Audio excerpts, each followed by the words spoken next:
Donc, bonjour et bienvenue au professeur Marc-Henri, à Tommy Jacks et à Eric.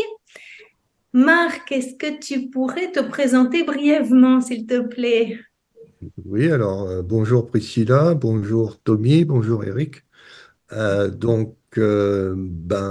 suis un scientifique de la première heure, c'est-à-dire que dès l'âge de 2 ans, je voulais faire de la science. Aujourd'hui, j'en ai presque 66 et j'en fais toujours. Donc, lors de tout ce périple, ça m'a amené à d'abord essayer de comprendre ce que c'est que l'eau. Ça m'a pris bien 40 ans. Et une fois qu'on a compris l'eau, on se pose la question, qu'est-ce que la conscience? Et entre l'eau et la conscience, on s'aperçoit très vite qu'il y a la musique, qui permet peut-être de faire des choses. Donc voilà, j'ai été professeur des universités à l'université de Strasbourg pendant de 80 non, de 93 à 2020. Maintenant, je suis professeur honoraire, donc à la retraite. Quand on est à la retraite, bah, c'est génial, on n'a plus d'enseignement à faire. On n'a plus le droit de diriger un labo de recherche, donc ça, c'est les autres qui le font. Par contre, on a toujours le droit de faire de la recherche. Donc, c'est ce que je fais. Et actuellement, ben, les deux sujets qui me motivent le plus, c'est la musique et la conscience, puisque l'eau, j'estime avoir à peu près fait le tour de cette substance en 40 ans d'études. Voilà. Super. Et toi, Tommy, est-ce que tu peux te présenter brièvement, s'il te plaît? Moi, je suis musicien depuis très longtemps, on va dire, pour être gentil, une cinquantaine d'années, puisque j'ai 55 ans cette année. J'ai commencé très petit, en fait. Donc, formation de jazz au départ. Ensuite, un peu aléatoire de 17 ans à 19 ans. Et à 19 ans, je me mets au classique pour passer des diplômes de musique. Je deviens arrangeur en 92 et je travaille avec des maisons de disques comme compositeur, arrangeur. Et puis, j'apprends mon métier d'ingénieur du son sur le tas, parce que j'ai fait une VAE en 2011 avec un bac plus 5 dans le son, qui est arrivé vraiment en cours de route, parce que j'avais mixé depuis plus de 25 ans, en fait. C'est un peu atypique, mon cheminement.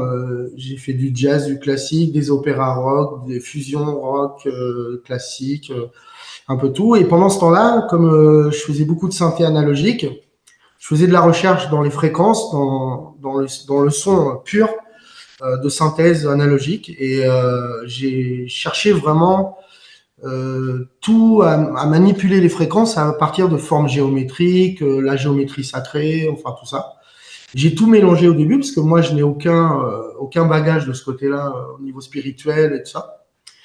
Et ce qui s'est passé, c'est que suite à un événement assez important en fin 2008, j'ai fait une mort clinique en Thaïlande je suis revenu. Et je suis revenu avec une nouvelle pensée en fait, avec un nouvel objectif et avec une obsession surtout de trouver le bon diapason pour mes musiques. J'ai toujours pensé que je pouvais aider les gens avec ma musique.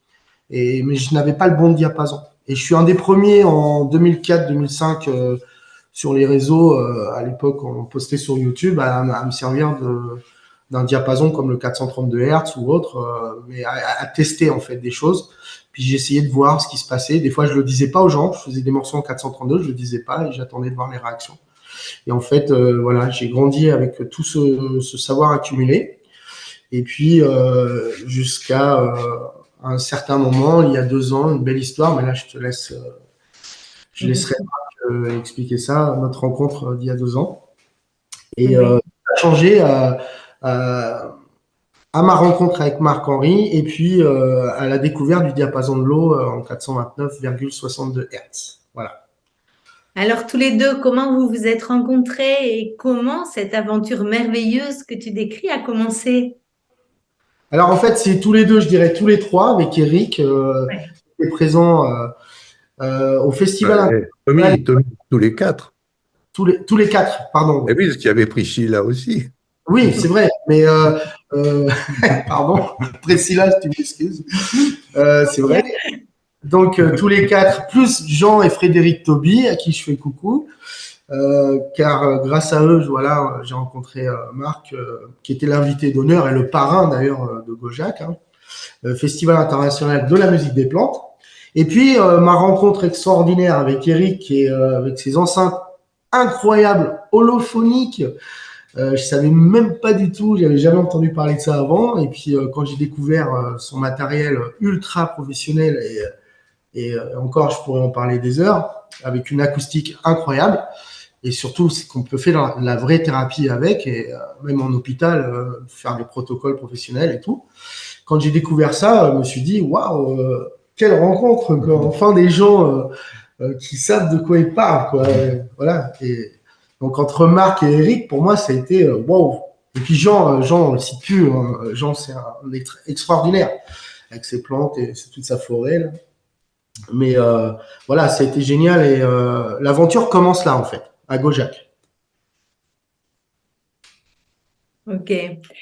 Et du coup, réellement, sur Bandcamp, comment et pourquoi vous avez produit autant de musique? Il y a actuellement plus de 30 morceaux en ligne. Mhm. Comment ça a commencé? Qu'est-ce qui a été porteur là-dedans?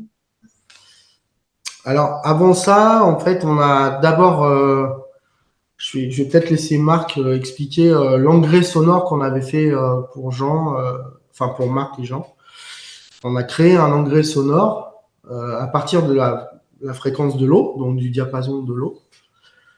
Et là, je vais laisser Marc expliquer ça pour moi. Parce que, Parce que ça, c'était le début de votre aventure, le son gré. en fait, le son gré, c'est une demande de Marc et de Jean vis-à-vis de C'est surtout une demande de gens. une demande de Jean, ouais. Oui, parce que moi, la première fois que Jean me dit, bon, on a un problème d'engrais avec les pesticides, enfin, pas les pesticides, mais les engrais, bon, ils peuvent être chimiques. Il y a des engrais qui ne sont pas chimiques. Et il me dit, est-ce qu'on ne pourrait pas dématérialiser les engrais? Moi, je lui ai dit, t'es fou. Une plante a besoin d'engrais, de matière. Donc, je lui ai dit, t'es fou, Jean, c'est pas possible. Il me dit, écoute, c'est peut-être pas possible, mais est-ce qu'on pourrait essayer? Alors, bon, j'ai dit, oui, en théorie, on pourrait essayer. Parce que comme je vais beaucoup travailler la physique quantique, en physique quantique, on sait que si on prend une fréquence et qu'on multiplie par une constante dans la nature qu'on appelle la constante de Planck, qui est une constante universelle, hein, elle est bien connue de tous les physiciens, on obtient une énergie. Bon, c'est déjà ça, c'est-à-dire quand on dit fréquence, on dit énergie. Et puis, il y a une autre théorie qui est la relativité, qui elle est beaucoup plus ancienne et qui dit que si j'ai une masse et que je multiplie par le carré de la vitesse de la lumière, j'ai une énergie. Aussi, ah, ben voilà, si j'ai une énergie en prenant une masse et en multipliant par le carré de la vitesse de la lumière, qui est encore une constante universelle, et si j'ai une fréquence et que je multiplie par la constante de Planck pour faire une énergie, est-ce que j'aurais pas le droit d'égaliser les deux? De dire que c'est la même énergie, en fait, que j'exprime soit sous forme de fréquence, soit sous forme de masse. Et là, on voit la connexion. Ah ben oui, si je peux transformer une masse en fréquence, on connaît très bien les formules chimiques des engrais. On prend leur masse, on calcule la fréquence quantique qui est associée. Ça fait des notes, à condition d'avoir un diapason. Mais là, 40 ans de recherche sur l'eau, évidemment, je savais, j'avais déjà calculé le diapason de la molécule d'eau. Et donc, je me suis dit que c'était bien de combiner l'engrais avec de l'eau, puisque c'est ce que fait le paysan dans son champ, hein. Il arrose et puis il met des engrais. D'où cette suite de notes calculées avec le diapason de l'eau. Il manquait plus que, moi je suis musicien, je peux jouer les notes une par une sur un piano, mais ça ne peut pas aller au-delà. Donc il fallait que quelqu'un prenne ces notes. Et une culture musicale, alors ça Tommy l'expliquera, c'est-à-dire savoir que les notes peuvent définir ce qu'on appelle un mode musical, et une fois qu'on a le mode, on peut commencer à composer. Voilà. Et donc là, c'est le job de Tommy de trouver, moi je lui donne des séries de notes. Alors au début, j'ai calculé, j'ai pris les compositions des engrais standards, j'ai transformé ça en fréquence, ça m'a donné une série de notes, Et j'ai passé cette série de notes à Tommy pour qu'il trouve un mode. Le morceau s'appelait Ondine, je crois. C'est ça, Ondine, ouais. Le chant de Alors, l'Ondine. Tommy a cherché le mode, et puis une fois qu'il a eu le mode, il a fait son job. C'est-à-dire, il a pu écrire, mettre une harmonisation derrière, et puis après, ben, on fait écouter cette musique à l'eau, et on Alors, fait. d'ailleurs, il n'y a pas eu que l'harmonisation, parce que moi, je précise que je travaille dans une bulle. Je crée une bulle de création, parce que je suis compositeur depuis très longtemps, et je fais en sorte d'avoir l'intention toujours parfaite pour le moment où je le fais. C'est-à-dire, si je suis pas bien physiquement ou moralement, je vais pas composer, en fait. Je vais laisser passer 2 jours, 3 jours, je vais me mettre en condition, et donc, je crée cette bulle. En général, je compose la nuit, comme ça, je suis vraiment tranquille. Et donc, ce qui se passe, c'est que là, j'avais créé cette bulle en connexion avec les plantes que j'avais chez moi. Presque à caresser les plantes avant de commencer, d'être vraiment en connexion avec elles. Et cette symbiose a commencé comme ça avec moi, avec les plantes. Et, ça explique aussi peut-être 30% de résultats supplémentaires qu'on a eu en positif avec le champ de Londines. Parce que, cette intention était vraiment pure, vraiment de tout.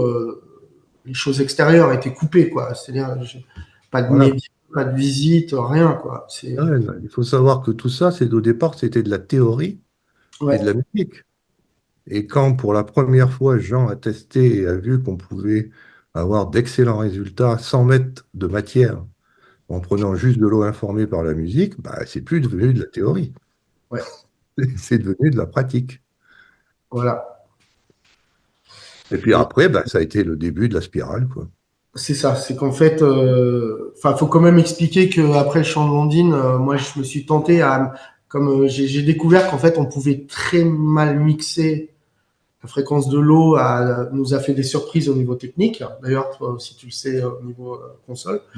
Il y a une dynamique incroyable qui en ressort, et ce qui se passe, c'est que si on ne sait pas la régler, elle nous, bah, comme on dit, elle nous saute dessus, quoi, en volume, en dynamique et tout, et elle sature tout. Et donc, ce qui se passe, c'est qu'elle est tellement efficace qu'on a beau baisser les volumes, on a toujours cette dynamique qui est là, qui pousse, un peu comme si on avait mis un compresseur. Et là, du coup, moi, je me suis retrouvé que le mix du chant de Londines, heureusement que c'était pour des plantes, parce que pour des humains, il est pas très joli, hein, à écouter. Et donc, je me suis dit, comment je pourrais améliorer ça? J'ai cherché à mixer vraiment au mieux tous les appareils que j'avais du moment pour mixer au mieux une deuxième version du chant de Londines. Et en fait, ça ne s'est pas fait parce que j'attendais une nouvelle formule de Marc. Marc est en train de plancher sur quelque chose. Et puis entre deux, en attendant que Marc fasse la nouvelle formule, j'ai fait le booster de fleurs. Et je me suis basé sur le mode dorien celtique. Donc un mode dorien, c'est un ré mineur, dorian. J'ai pris ce mode qui correspond quand même à la note de ré du soleil, hein, quand même, faut le savoir. C'est la couleur jaune en harmonique. L'harmonique nous donne une fréquence qui est la note de ré, en fait. Et sur le diapason de l'eau, c'est la même, hein, elle est vraiment là. Et donc, j'ai pris le mode Dorian en Dorian mineur. J'ai composé 64 flowers secondes. Je l'ai appelé 64 fleurs par seconde. Et c'était basé, le BPM, 64 BPM, basé sur la fleur de vie. Et je m'étais basé là-dessus. Et il s'avère qu'un ami à Marc a trouvé le BPM annuel de la planète Terre, c'est 63,8 BPM. Hein. Donc, on n'était pas loin, quoi. Et je fais le booster de fleurs, et là, il se passe des choses incroyables. Mais c'est qu'en fait, pendant que Marc est en train de penser à la suite du projet, il s'est passé ça, c'est qu'on a eu des pathologies de gens, c'était inattendu, une dame qui devait se faire opérer du genou, du coup, qui se fait pas opérer, des animaux avec un rendement de lait incroyable, ou des animaux tous calmés dans une étable, je ne sais plus ce qui s'est passé. On a reçu des emails comme ça, qui nous ont dit, vous avez pensé à faire de la médecine complémentaire avec non, puis du coup j'ai appelé Marc et j'en ai parlé, et c'est de là qu'il y a eu ce fameux morceau de jouvence qui arrive. Donc là, je vais laisser Marc expliquer ça, parce que tout Oui, démarre à jouvence, en fait. quand Tommy a fait 75 flowers par seconde, moi, chez moi, j'avais un Spathiphyllum vasili Alors, c'est une plante que j'aimais bien, hein. Je la bichonnais, mais pas moyen qu'elle fleurisse. En 3 ans, pas une fleur. Et puis Tommy me dit, bah, essaye ça, là. Bon, comme il y avait déjà le Songré qui avait marché avec Jean, je me suis dit, on va essayer. Et en une nuit, la plante s'est couverte de fleurs. Une nuit d'écoute. Enfin, une écoute, le matin d'après, la plante couverte de fleurs. Voilà, j'ai eu la même chose chez moi avec un cactus qui m'a fait des fleurs qui n'existent pas. C'est-à-dire, on a une application, on met l'application devant la fleur, elle nous dit le nom de la fleur, et là, l'application ne reconnaissait même pas les fleurs qui étaient poussées dans la semaine où j'ai fait le morceau, justement. C'est là que tu te souviens, je t'ai appelé, Marc, je t'ai dit, il se passe quelque chose d'incroyable chez moi, il faut que je t'envoie le truc, quoi. Donc, moi, en tant que scientifique, j'ai réfléchi à tout ça. Évidemment, ce n'était pas possible. Ouais, D'ailleurs, si vous prenez un scientifique lambda et vous parlez de ça, il dit, vous êtes fou. oui. C'est sûr que non, c'est pas possible. Bon, sauf que là, c'est pas possible, mais on l'a fait. Alors, comme toujours, est-ce qu'on peut pas faire mieux? Donc, je me suis dit, bon, si ça marche avec les plantes de son gré, ondine, si avec 64 flowers secondes, on arrive à faire fleurir des choses qui n'ont jamais fleuri, ben, il va falloir creuser ça. Donc, c'est là où je me suis dit, c'est probablement lié au diapason de l'eau. C'est-à-dire que ce que les musiques ont de caractéristiques par rapport à d'autres musiques, c'est qu'elles sont à 429,62 Hz de diapason, qui est le diapason, la fréquence qu'on calcule à partir des lois de la physique quantique. Comme on connaît la masse d'une molécule d'eau, comme j'ai expliqué tout à l'heure, on peut trouver cette fréquence. Alors évidemment, cette fréquence, on ne la trouve pas comme ça, parce que quand on fait le calcul quantique, on trouve 10 puissance 24 Hz. Et là, Tommy va être embêté à 10 puissance 24 Hz. Il n'y a pas beaucoup d'enseignes qui vont tenir. Ça va être inaudible, puisque nous, on est limité à 20 kHz. Donc, c'est là où j'ai exploité une idée qui vient de Genodix, de Joël Steinheimer. D'ailleurs, entre parenthèses, qui nous a quittés hier, j'ai appris ça. Ah bon? Donc, paix à son âme. Oui, Ouais, d'accord, bah oui. j'ai appris ça hier. Pour moi, il a eu une contribution majeure avec ce qu'on appelle les protéodies. Donc, cette idée de transformer une protéine, enfin une chaîne d'acides aminés en morceaux de musique. Mm. Et évidemment, c'est la même idée, c'est-à-dire on a des fréquences qui sont quantiques, qui sont très hauts, bien au-delà de 10 puissance 20 Hz. Et l'idée, c'est de dire qu'il existe des ondes d'échelle. C'est-à-dire qu'on peut diviser les fréquences par deux. En musique, ça s'appelle passer d'un octave à un autre. Et quand on divise la fréquence par deux, ben on peut la diviser une fois, 2 fois, 1000 fois, 10 000 fois, 10 puissance 20 fois. Et c'est ce qu'on fait. Ben moi, c'est ce que je fais. En fait, je prends le logarithme binaire de la fréquence. Comme ça, j'ai tout de suite, dans la partie entière, le nombre d'octaves qui me sépare de la partie audible. On soustrait les octaves qui ne sont pas audibles et on garde la partie finale qui, elle, est comprise entre, disons, 20 et 1000 Hertz. C'est comme ça qu'on est tombé, enfin, que je suis tombé sur 429,62. Ouais. Et je me suis dit, bon, ben, c'est ça le point commun. Donc, ben, on va faire d'autres musiques. Alors, évidemment, on a vu l'expérience avec les plantes. Il y avait des expériences aussi avec les animaux. Oui. Par exemple, moi, ma chatte, quand je mets les musiques de Tommy, elle s'en va. Elle ne supporte pas. Mm. Je l'ai vu. Je l'ai vu. Comme ça. Par contre. Et je me suis dit, et alors, si les plantes, les animaux réagissent, pourquoi pas les humains? Ouais. Et donc là, c'est là où j'ai eu l'idée de prendre les compléments alimentaires, les vitamines, tous ces trucs-là qu'on prend en général en complément, de les transformer en notes de musique. J'ai transmis la série de notes ouais, il y en avait beaucoup, hein. Ouais. C'était un gros truc. Là, Tommy expliquera un peu ce qu'il a fait avec ça. En fait, Il y a autant de notes, il y a plusieurs modes, en fait. je l'ai sous les yeux. Juste pour montrer comme ça, pour rigoler, je vais vous montrer ce que ça donne. C'est pour plaisanter, hein, bien sûr. Donc voilà, ça donne des pages pleines comme ça. On voit les molécules, les pourcentages, les fréquences. Et puis ensuite, je calcule, je cherche par rapport au mode correspondant. Bon, ça, je le montrerai bien au propre. On le montrera au montage vidéo, mais Jouvence a été créé comme ça, en fait. Donc, on est démarré à l'ancienne avec des carnets de notes remplis de page en page. Et c'était un peu dur pour moi au départ de trouver un protocole de travail avec Marc, parce que Marc est quelqu'un de très professionnel, et moi un peu fouilleux, un peu brouillon, quoi, tu vois. Donc, il a fallu que je m'adapte. Et donc, je me suis fait j'ai inventé un protocole de travail pour moi, personnellement, avec les travaux de Marc. Comme ça, on se comprend. Maintenant, on a un jargon à nous, en fait. On se comprend quand il me parle de cents, je sais que c'est les centièmes. Voilà. Et donc, ce qu'il faut savoir, c'est que la musique qu'on développe, Tommy et moi, c'est un octave 1200 cents. Voilà. Alors, si on tient compte du fait que la différence juste notable, c'est à peu près 5 cents, c'est-à-dire qu'on ne peut pas, si c'est trop près, donc 1000 divisé par 5, ça fait 200 notes dans une octave. On travaille avec 200 notes, pas avec 12. Voilà.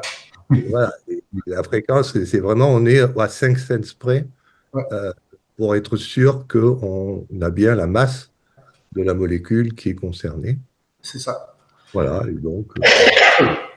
Et puis, bah, de là, on peut dire qu'après Jouvence, ce qui s'est passé, c'est qu'il y a eu, le cas Anna Oui, qui nous a motivés à faire la suite, en fait.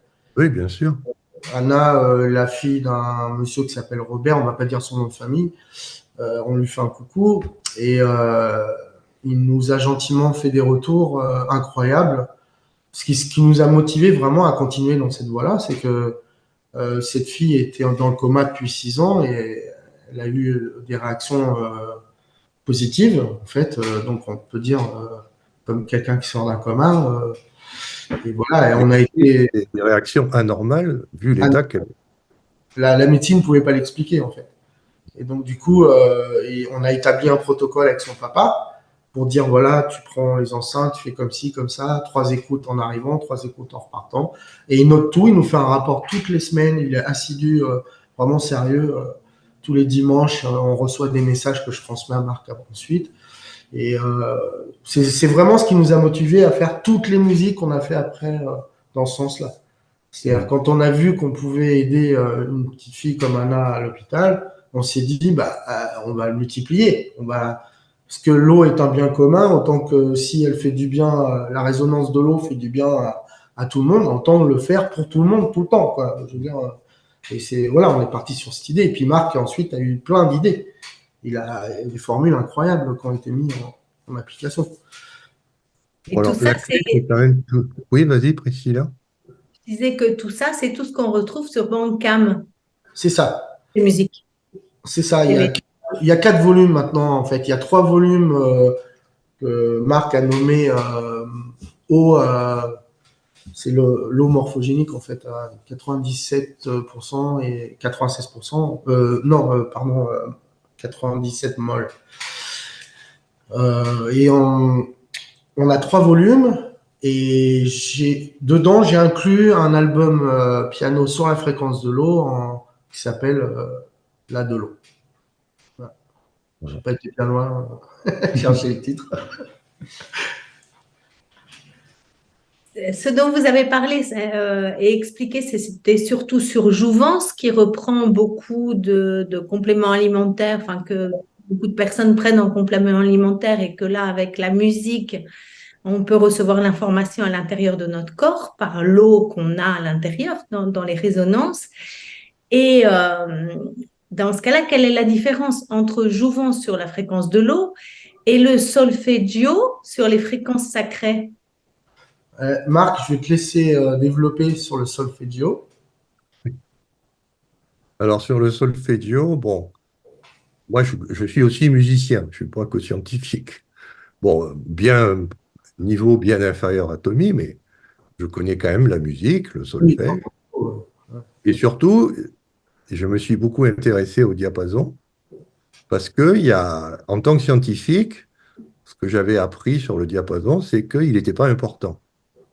Pourquoi? Parce que nous sommes sensibles non pas aux notes, mais aux écarts entre les notes, Voilà. aux intervalles. C'est ça qui donne le ressenti musical. Ce sont les écarts. Et n'importe quel physicien vous explique que si c'est des écarts, c'est un rapport de fréquence. Et si vous faites un rapport de fréquence, le diapason se simplifie. Il disparaît.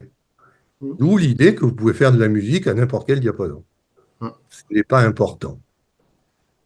Donc ça, c'est la physique qui vous apprend ça, que ce n'est pas important le diapason. Maintenant, si vous allez sur Internet, vous voyez des fous qui vous disent oh non, non, 440 c'est diabolique, 440 c'est les nazis, il faut prendre 432. Là, c'est de la bonne fréquence. Et quand on pose la question, mais pourquoi 432? Les réponses sont, pour être poli, très vagues. En fait, on ne sait pas pourquoi, c'est du ressenti. Bah, en fait, il nous parle tout de suite de l'Égypte, de Pythagore, il mélange tout en fait. Oui. La circonférence de la pyramide de Khéops, enfin bon, Voilà, donc moi je trouvais ce langage complètement non scientifique. Par contre, je savais très bien pourquoi on avait pris 440. C'était pas les nazis. Bon, il se trouve que les nazis ont utilisé 440, mais en fait, 440 était un compromis. C'était un compromis entre les chefs d'orchestre qui, eux, voulaient de la musique avec un diapason le plus haut possible pour faire bien sortir les cuivres, parce que quand vous avez des cuivres, ça... les saxophones. Voilà, enfin, on se sent transporté.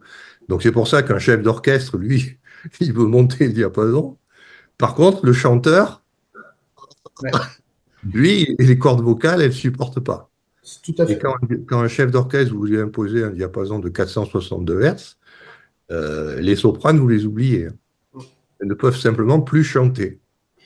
Donc, pour des raisons techniques de faire de la musique avec des instruments et des chanteurs, on cherchait à avoir le diapason le plus élevé possible et aussi le plus compatible avec les cordes vocales des sopranos. Et le compromis technique était 440. Ouais, en fait, alors réellement, moi, dans mes archives, à moi, parce que moi, j'ai quand même des bases sciences et histoire de la musique et en musicologie, donc je suis passé par là et je peux pas dire n'importe quoi non plus à mes élèves, tu vois, donc faut quand même rappeler que le 440 apparaît dans les traces, dans les archives en 1834 à Berlin, qui était l'académie musicale de l'époque, qui était en bagarre avec l'Italie, hein, quand même, il faut le savoir. Et Berlin veut arrêter les compositeurs. Ils ont décidé qu'il n'y aurait plus de compositeurs. Il n'y aurait que des répétiteurs. Donc, ils avaient décidé ça. Il n'y aura plus de compositeurs. On a quand même eu Debussy, Camille Saint-Saëns et j'en passe Ravel et compagnie. Mais bon, il fallait plus de compositeurs. Alors, effectivement, on a vu ce que ça a donné en Allemagne. Hein, parce que depuis la fin 1800, on n'a plus de grands compositeurs classiques allemands, ce qui est dommage parce que c'était les meilleurs à l'époque. Et bon, en France, je sais qu'on continue sur le diapason de 432 Hz. C'était un diapason idéal pour le climat français dans les orchestres pour jouer Verdi et Vivaldi en se mettant 432. Parce que la température en France le permettait. Mais la même instrumentation en Angleterre passait automatiquement en 439 Hz, parce que là-bas, il fait 5 degrés de moins. Et comme c'est plus humide et plus froid, il fallait monter l'accordage pour être à peu près à 432 quand on le jouait. Donc, si on jouait du Verdi au King Theatre de Londres, en 1950, là, on était obligé de se mettre en 439 et non pas 432. Mais ça, les gens ne le savent pas spécialement. Et souvent, ce qui se passe, pour te répondre, Priscilla, sur Internet, on a des gens qui disent oui, écoutez telle musique en 432 Hz. Le problème, c'est qu'ils ont pris un orchestre qui a été enregistré à Londres, par exemple, qui ne joue pas en 440 ou en 432. Donc, la conversion, déjà, je ne sais pas comment ils l'ont fait. Et en plus, on sait qu'un orchestre, quand il commence à 439, il finit bien en bas. Hein. Des fois, c'est 415. Hein. C'est limite baroque, quoi. Donc, on sait que ça se désaccorde et ils se réaccordent en permanence, les gens. Au bout de 10 minutes, dans l'opéra, ça change, quoi. La température, le nombre de personnes. s'il y a une tempête dehors, enfin tout ça, si le chauffage s'est éteint, tout ça, ça change et le diapason vrille en même temps. Donc comme on dit, ils s'accordent au fur et à mesure de l'orchestre, un peu ensemble comme ça. C'est une quinquophonie au départ. Hein. D'ailleurs, ils font des bruits exprès hein, pour voir, pour pousser l'instrument, pour voir si la température le permet. Et l'instrument le plus problématique dans l'orchestre, c'est le piano. Parce que le piano, lui, il demande un accordage précis. En général, il bouge pas une fois qu'il est accordé. Alors, si l'orchestre bouge, bah, avec le piano, ça va pas être joli. Hein. Donc, des fois, on entend des gling-gling parce que le piano, lui, bouge plus. Il est accordé, par exemple, c'est 4,40 ou 4,39 ou 4,35 ou 4,32 ou 4,42 pour Bach, par exemple. Et là, le piano bouge pas, mais les violons, ils se désaccordent. La harpe, c'est désaccordé ou le violoncelliste, ce jour-là, il était pas bien frais.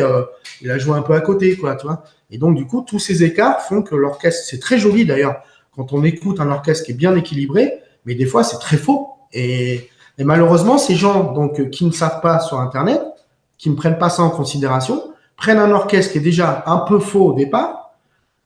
Bon, on va dire qu'ils pensent qu'ils ont joué en 440, alors ils convertissent ça dans un convertisseur, ils le pitchent pour avoir le diapason à 432, par exemple, et ils te font écouter 2 heures de classique complètement faussé, et en plus, ce que tu sais pas, c'est que quand tu changes le diapason dans une machine comme ça, dans un petit plugin sur un ordinateur, les harmoniques disparaissent et les phases s'entremêlent comme ça. Donc on a un problème de disparité de son à cause du problème des phases. Les phases, c'est comme le courant, tu as un plus, un moins, si ça chevauche, ben ça s'annule si tu veux. Et donc en fait, ce qui se passe, c'est dans le son, c'est exactement pareil. Tu as des phases paires et impaires. Tu as des numéros 1, 3, 7, 9, etc. Et puis des numéros 2, 4, 6, 8, 10, tu vois, etc. Et les sons, quand ils font ça, normalement, ils doivent s'allier, tu vois, comme les deux mains. Et pardon, pour abréger. Non, c'est pas ça, c'est qu'il n'y a plus que 3 minutes. Hein. Ouais, ah oui, oui. Et donc, pour finir, si tu fais pas attention aux harmoniques qui disparaissent et aux phases qui s'entremêlent, mais pas dans le bon sens, c'est-à-dire ça fait des paquets de phases comme ça qui se rencontrent et qui s'annulent, et ben non seulement ton son est faux, il est faussé, le diapason n'est pas bon, tu écoutes 2 heures de classique complètement faux et en fait qui vont pas t'apporter du bien parce que les intervalles musicaux là ils y sont plus pratiquement, tu vois, parce que les harmoniques elles ne résonnent pas et en plus tout ça dans une limitation d'équaliseur qui est entre 20 et 20 000 Hertz parce que réellement l'orchestre quand tu vas sur place c'est de 0 à 37 000 ou 40 000 parce qu'il y a des instruments qui sonnent tellement aigus que tu les entends pas, c'est ton corps qui les reçoit. C'est les vibrations d'un violoncelle quand il est en dessous de 20 Hertz, il est par exemple à 15 ou 9 Hertz, tu vois, il te rentre dans le ventre. Ça, tu l'as pas avec tes enceintes sur un ordinateur, c'est pas possible. Donc même avec un casque, ou alors il faut des casques pro meilleure dynamique, tu vois, et compagnie. Donc il faut comprendre que ce n'est pas possible de convertir de la musique comme ça au hasard, c'est pas possible. Il faut être sûr du diapason, il faut être sûr de la tonalité. Si tu es le chef d'orchestre ou l'ingé son qui a enregistré et qui a vérifié le diapason toutes les minutes, là je suis d'accord. Là tu fais une vraie conversion. Mais les harmoniques, il y a une façon de les ramener. Et il faut passer par un procédé très compliqué qu'on expliquera un petit peu plus tard. Mais Et dans l'instant présent, on va faire une pause. ouais. Et on va... Du coup, ben, on a bien compris l'importance de la fréquence de l'eau.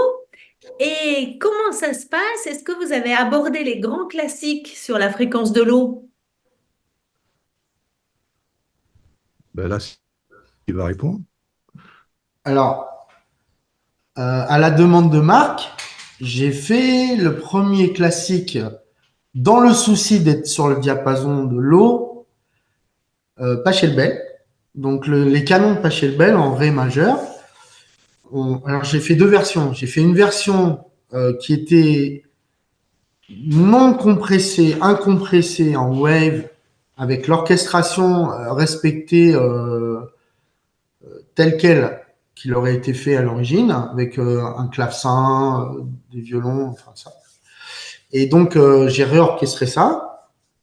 Alors j'ai fait ça avec des samplings, des samples, c'est-à-dire des waves purs d'instruments.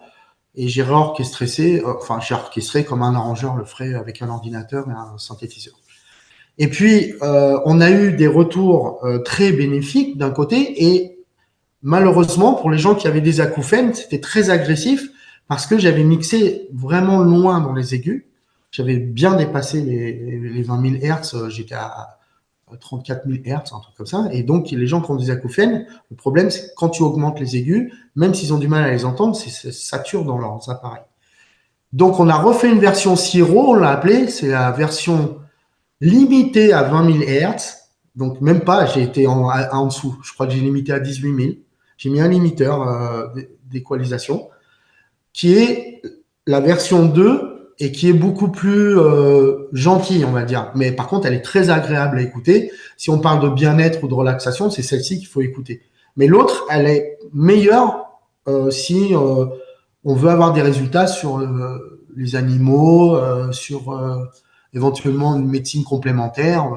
On peut utiliser la première. Elle sera meilleure pour les pathologies que la deuxième. La deuxième, c'est agréable à écouter, en fait, c'est tout. Voilà. Et ça, c'est. Ensuite, il y a eu d'autres demandes de marques, Beethoven, j'ai fait Debussy, Satie. On essaye Bach aussi, parce que moi, j'adore Bach, mais on essaye de reproduire comme on peut, en fait. Il y a un morceau de Pachelbel que j'aimerais faire pour Marc, pour lui faire plaisir, mais je ne peux pas le faire encore parce qu'il y a 80 instruments dedans. Et je peux pas le faire pour l'instant. J'ai pas le temps en fait. Ça demande un mois de travail, piste par piste, à tout refaire. Donc là c'est. Mais je lui ferai un jour, c'est sûr, je lui ferai. Ouais. Et Marc, si tu veux développer sur le classique. Oui, alors sur le classique, bon, moi, le canon de Pachelbel, je sais pas, c'est un morceau qui résonne beaucoup en moi. Et donc, je me suis dit, bah, comme on a maintenant un compositeur qui peut composer au diapason de l'eau, pourquoi ne pas refaire, je me suis dit, ce morceau à ce diapason, parce qu'on ne l'a pas, hein.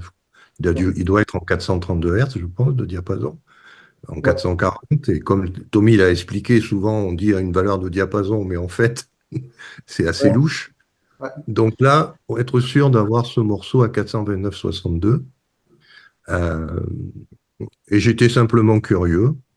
Et comme c'est un morceau que j'aimais bien, bon, voilà. Et puis, ben, ce qui s'est passé, c'est qu'à la première écoute, j'ai fondu en larmes. Moi qui n'avais jamais pleuré. Vous savez, quand on fait de la science, il faut se blinder. Le propre du scientifique, c'est d'être neutre, de ne pas avoir d'émotion, d'étudier le phénomène tel qu'il est, de ne pas mettre de sa personnalité dans l'expérience qu'on est en train de faire, parce que sinon, c'est plus scientifique. Donc moi, j'ai développé ce côté non émotif, se détacher complètement, donc une écoute purement intellectuelle, sauf que la musique, au diapason, c'est pas intellectuel du tout.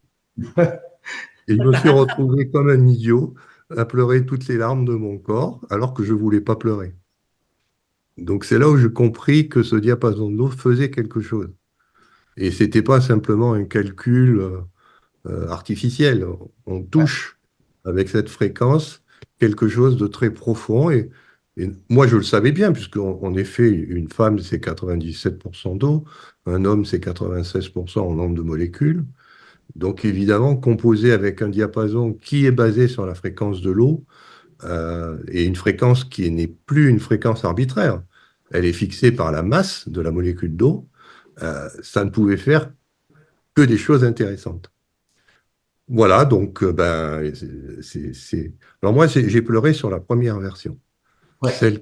celle qui donne des acouphènes, enfin, que les gens. Bon, et puis quand Tommy a fait la deuxième, j'ai pleuré aussi. Et maintenant, je pleure plus. Ouais. J'arrive à écouter sans pleurer.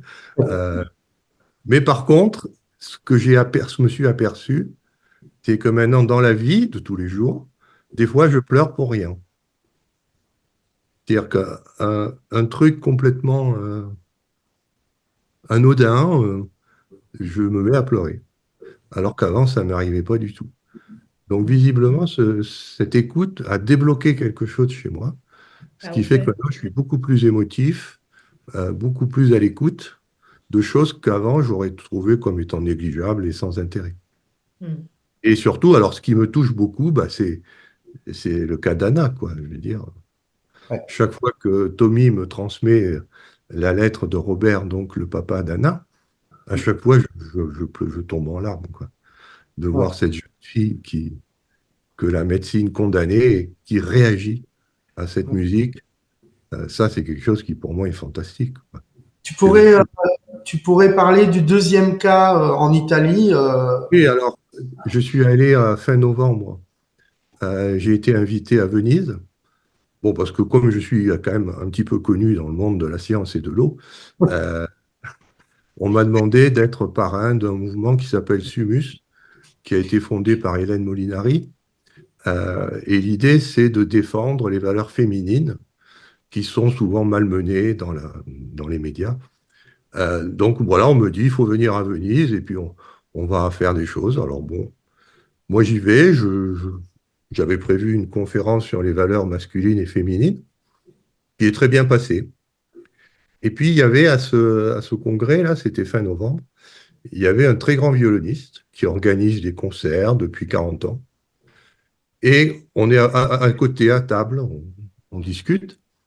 Et puis comme lui, il a 40 ans de métier, je lui dis, bah, vous savez, on peut faire des musiques au diapason de l'eau, c'est-à-dire 429-62. Alors évidemment, lui, il savait, connaissait 432, il connaissait 440. 429-62, pour lui, c'était. Il ne voyait pas d'où ça sortait. Alors, comme il est musicien, je n'ai pas insisté, je lui dis, tenez, je lui ai offert un diapason à 429-62. J'en avais un, je lui ai donné. Et je lui dis, à l'occasion, accordez votre violon, vous verrez bien si ça fait une différence ou pas. Oui, oui, il a pris le diapason. Le lendemain matin, il vient me voir, il me dit, Monsieur Henry, j'ai essayé votre diapason. Vous avez changé ma vie. 40 ans de métier. Il m'a dit, vous avez changé ma vie. Je n'ai jamais joué de cette manière avec mon violon. Parce qu'il était d'une sensibilité, 40 ans de métier, pour vous dire qu'il s'y connaissait. Donc il savait faire la différence entre quand il jouait, bon, parce qu'il fallait jouer, et puis quand il met vraiment du cœur dans son instrument. Et là, il m'a dit, vous avez changé ma vie. Et alors, bon, bah, moi, j'étais plutôt content. Mais là où j'ai encore pleuré beaucoup, c'est quand il est rentré chez lui, il est en Allemagne, et il y a un de ses amis qui avait un fils qui a eu un accident grave, qui est tombé dans le coma. Et au cours du repas à Venise, je lui avais dit, oui, on a essayé sur une personne qui est dans le coma et ça marche. Alors du coup, il se retrouve en Allemagne, il a le diapason, il a son violon, il a un ami qui vient, qui est très inquiet parce que on ne sait pas si leur fils va survivre à l'accident. Par contre, ce qui est sûr, c'est qu'il est dans le coma et qu'il ne réagit plus. Devinez ce qu'il a fait. Il a accordé son violon à 429-62 et il a joué de son violon devant le jeune homme en état de coma. Et le jeune homme a réagi. Alors que tous les Formidable. médecins pensaient qu'il ne réagirait pas. L'accident était très grave. Eh bien non, il a réagi. Et du coup, ben voilà, c'est un deuxième. Alors je sais bien que 2 cas, ça ne fait pas une généralité. Ouais. Il en faudrait beaucoup plus. Mais au moins, on a des indices qu'il se passe quelque chose. On a une piste de Voilà. travail futur. Et c'est pour ça qu'avec Tommy, on aimerait bien que s'il y a des médecins qui écoutent cette interview, qu'ils lancent des protocoles. Voilà. C'est-à-dire qu'on puisse faire une statistique sur des personnes qui sont en état de coma, déclarées irrécupérables de préférence, puis qu'on essaye de voir si effectivement ces musiques au diapason de l'eau. Ouais.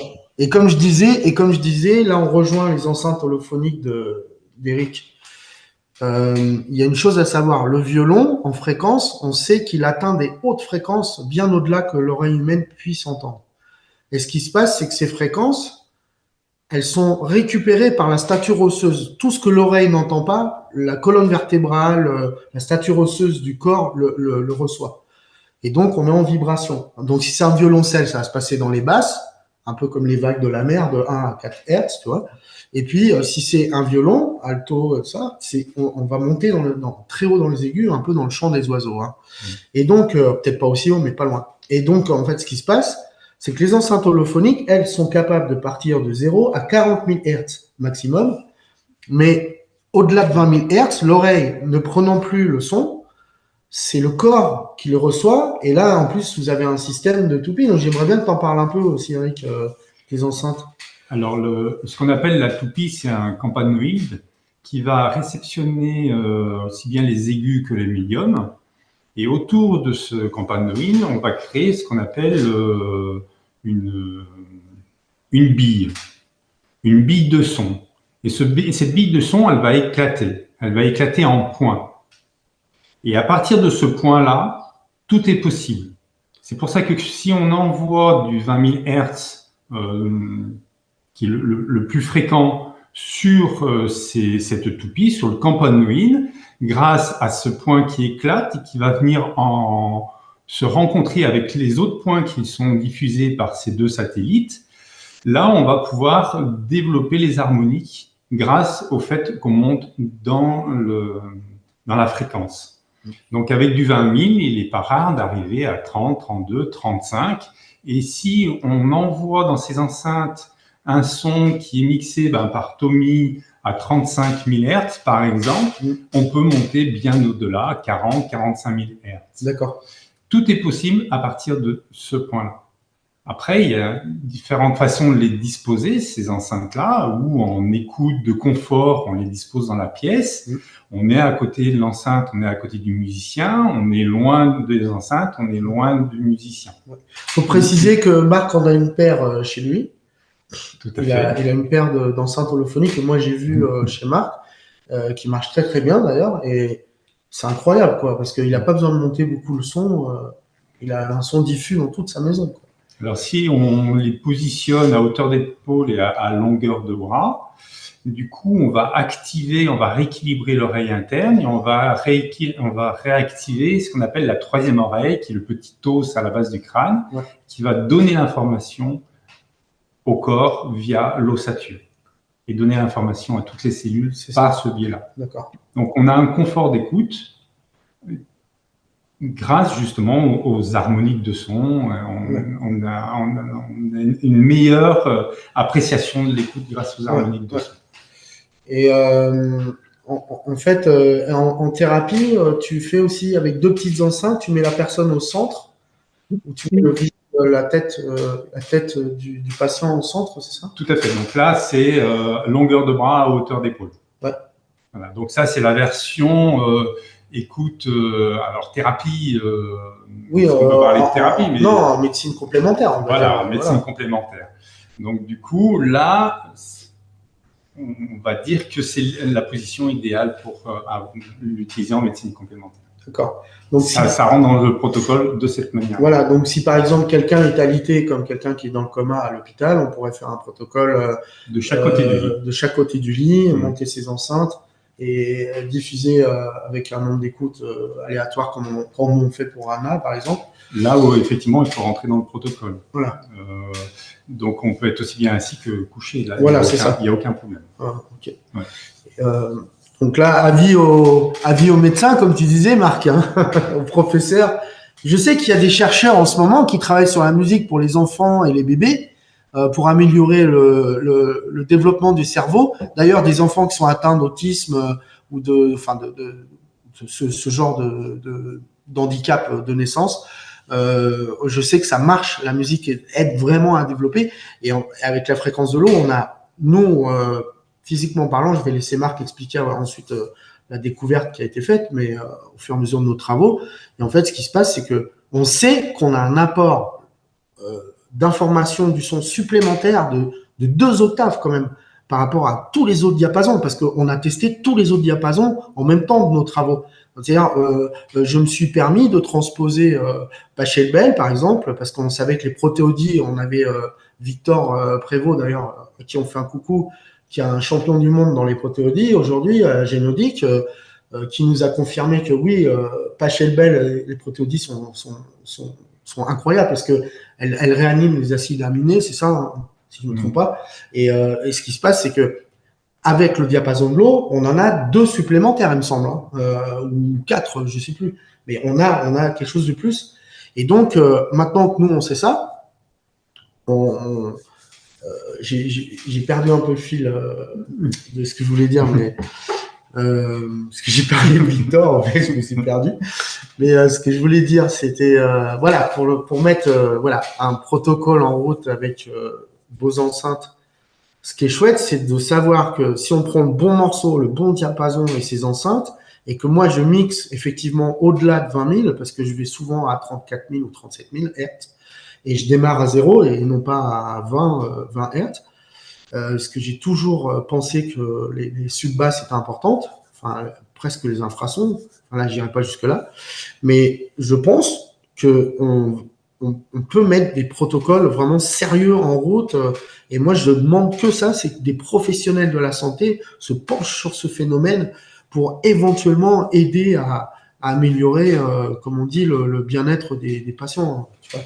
Ben là, dans le sud de la France, il y a un médecin qui lance le protocole en incorporant les enceintes. D'accord. Voilà. Il est financé par une fondation et ça démarre. Il a eu le budget et on est en cours de livraison pour mettre le protocole en place avec les enceintes.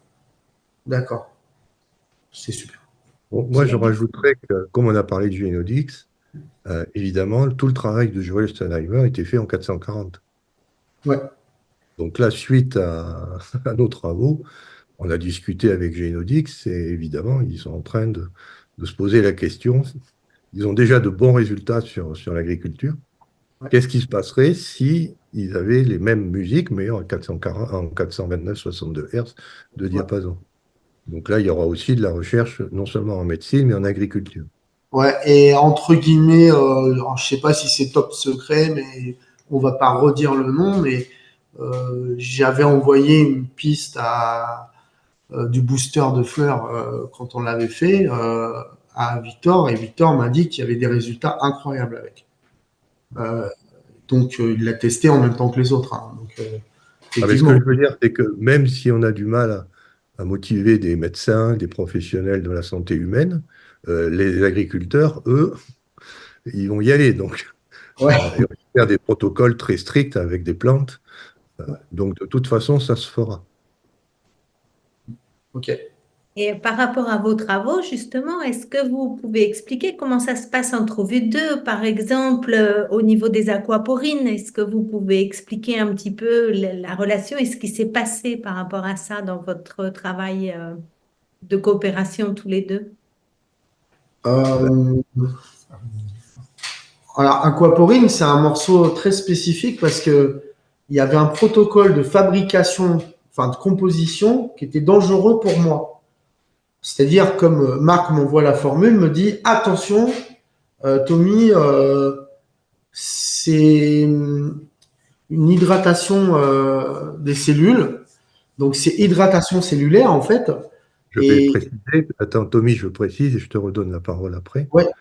Il faut savoir que nous sommes faits d'eau et que l'eau existe en 2 états, ce qu'on appelle l'eau extracellulaire, qui est le sang, la lymphe, tous les liquides corporels, et l'eau intracellulaire, c'est-à-dire l'eau qui est rentrée dans une cellule et qui se trouve confinée à une échelle de 1 à 10 microns. Et qu'on ne passe pas comme ça du milieu extracellulaire au milieu intracellulaire, parce qu'il y a une membrane qui est à base d'huile, et comme tout le monde le sait, quand on fait la vinaigrette, vous mélangez de l'eau et de l'huile, l'eau refuse de rentrer dans l'huile. Ouais. Et donc, c'est pour ça que la cellule a inventé cette petite protéine qu'on appelle une aquaporine pour pouvoir faire passer l'eau depuis le milieu extracellulaire vers le milieu intracellulaire ou réciproquement. Et l'eau ne peut passer que par ces aquaporines. C'est-à-dire que vous êtes fait à 96-97% d'eau, et tout ça, ça doit passer par des protéines, par des canaux qui sont nanométriques, milliardièmes de mètre. Alors voilà, quand vous commencez à toucher à ça, vous touchez au fondement même de la vie. Parce que l'eau, c'est la vie. Et s'hydrater, gérer l'eau. Donc c'est pour ça que j'avais prévenu Tommy que là, on avait quelque chose, comme j'ai pris toutes les aquaporines, il y en a à peu près 13 ou 14, Euh, Comme on ne s'est pas vu les effets qu'on avait sur d'autres, je lui ai dit, c'est peut-être dangereux. Bon, tu peux continuer, Tommy. Alors, en fait, donc j'ai tenté un protocole avec des casques audio mis loin de moi au volume le plus bas pour contrôler le son à distance. Mais malgré ça, j'ai quand même eu un retour. J'ai Il a fallu que je fasse attention, quoi. C'était flagrant. Dès que j'ai commencé à… Alors, je vais quand même expliquer aussi quelque chose, c'est que je prends des cloches tibétaines avec un son qui vient de sonokinétique. Et c'est un son qui vient d'une cloche qui a 1200 ans. Et le son a été euh, enregistré, samplé à 440 pile pour aller au micron près, avec les meilleurs micros qui existent au monde, des gros Newman, tu vois. Et donc, en fait, ce qui se passe, c'est que le son est tellement de qualité que quand tu l'utilises, il y a des harmoniques dedans. Il y a 7 harmoniques par coup, comme ça. T'as une hauteur de 7 fois le son, tu vois, qui t'arrive en plein sur toi. Et quand je me sers de cette cloche, suivant la hauteur où elle est, des fois, les harmoniques se déclenchent toutes seules comme ça, parce que sur le diapason de l'eau, c'est où il se passe rien, le son est normal, ou d'un seul coup, bah, il remplit toute la pièce. Tu sais pas pourquoi, comme un bol tibétain que tu ferais résonner, tu vois, et donc que tu fais chanter, par exemple. Et donc en fait, ce qui se passe, c'est que là, avec Aquaporine, c'était ça. C'est-à-dire que donc là, j'ai le nom des aquas, elles sont numérotées par chiffre, donc aqua 5, 11, 4, 0, etc. En fait, avec des fréquences spécifiques que Marc me donne. Et ce qui se passe, c'est que quand je les ai réglées, parce qu'on les règle au centième près, avec un transposeur, on règle, on retune un peu, tu vois, chaque cloche. Ce qui se passe, c'est que, par exemple, je vais te donner un exemple, Aqua Porine 3, c'est un Fa dièse à plus 29 cents, tu vois, et donc à 29 cents, au moment où j'arrive à 29, quand je tape sur mon clavier, tu vois, là, pour faire résonner cette cloche tibétaine, ce qui s'est passé, c'est qu'il y a une harmonique qui monte d'un coup, comme ça, et même si tu baisses le son, même si tu es loin de tes enceintes monitoring, tu vois, et tout ça, tu l'entends. Elle résonne dans toute ta pièce. Tu vois, et d'ailleurs, j'ai du mal à les mixer après, parce qu'il faut que vraiment que je gère ça, tu vois. Et surtout que je ne compresse jamais nos travaux. Sont incompressés. Il n'y a pas de compresseur, ni de limiteur. C'est-à-dire, je baisse juste les volumes. Donc, je fais en sorte de mixer toujours qu'au volume. Ce qui fait qu'il n'y a pas de compresseur. Et comme ça, on a l'information du son. D'ailleurs, dans tes enceintes, tu le sais, c'est que quand tu les mets dans tes enceintes, tu vois la différence, c'est un volume par deux, quoi. Tu l'entends, c'est 2 fois le volume que tu as d'habitude. Si tu es à 4 pour une chanson normale, tu mets notre morceau et tu es obligé de baisser le volume, en fait. Oui, complètement. Parce que c'est ça qui se passe. Et ça, je m'en suis rendu compte déjà à Gojak, parce qu'on avait fait le chant de Londine, on avait testé, c'était flagrant. Et mais effectivement, c'est la particularité. On remplit du volume. Les enceintes, elles n'ont pas besoin de puissance. Ouais. La diffusion est faite qu'on va remplir du volume sans forcément utiliser de la puissance. Ouais. Donc effectivement, la musique que tu mixes, c'est un régal pour les enceintes. Ouais. Mais là, pour finir, si là, Aquaporine, on a des retours de Robert avec Anna. C'est que elle avait Marc l'a fait surtout pour aider Anna parce que elle avait été intubée très longtemps et elle avait des problèmes de glaire, tu sais, qui remontent et tout ça.